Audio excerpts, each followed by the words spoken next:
හොඳට බලන්න මේ ජාතිවාදී ප්‍රකාශය එල්ලින්නේ කවුද? මම එක්කෙනෙක් කියන්නම්. පොජ්ජන පෙරමුණේ පාලක ලේකම්වරයා. එයාගේ ගීලා බලන්න Facebook එකට වීඩියෝ දාලා තිනවා කොටි ලාංඡන ප්‍රවර්ධනය කරන හැටියට. හරිද? එක්කෙනෙක් කෝට්ටේ UNP ගේ නාගරික මන්ත්‍රීතුමිය මම හිතද ලංකාවේ නැහැ. ලංකාවේ නැතුව ඉඳමින් අන්‍යයාගේ Facebook එකේ ගීලා බලන්න, TikTok එකේ ගීලා බලන්න. ඒගොල්ලෝ තමයි දැනුවත්ව මේ වැඩේ කරමින් ඉන්නේ.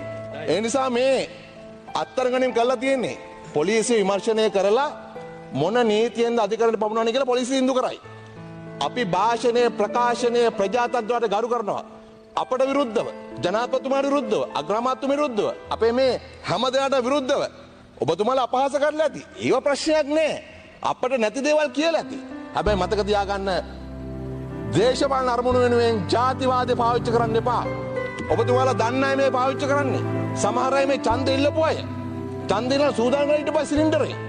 එහෙම අය තමයි තමන්ගේ Facebook එකේ TikTok එකේ සමාජ මාධ්‍ය ගිණුම් වල මෙවැනි දේවල් කරමින් ඉන්නේ. ඒකට ඊට දෙන්න බෑ කතානායකතුමනි. ඒකට දෙන්න බෑ. කෙනෙක් මේක ත්‍රස්තවාදී සංවිධාන ප්‍රවර්ධනය කිරීම අර්ථයෙන් කරනවා.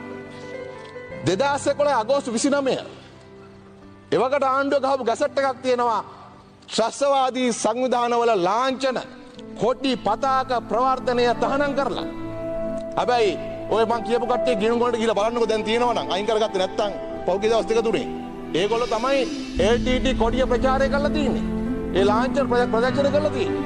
අන්‍යයට එරෙහිව තමයි මේ නීතිය ක්‍රියාත්මක වෙන්නේ. ඒ නිසා කිසිසේත්ම කිසිම ආකාරයකට ජාතිවාදය යලි හිසෝසවන්න අපි ඉඩ දෙන්නෙත් නැහැ.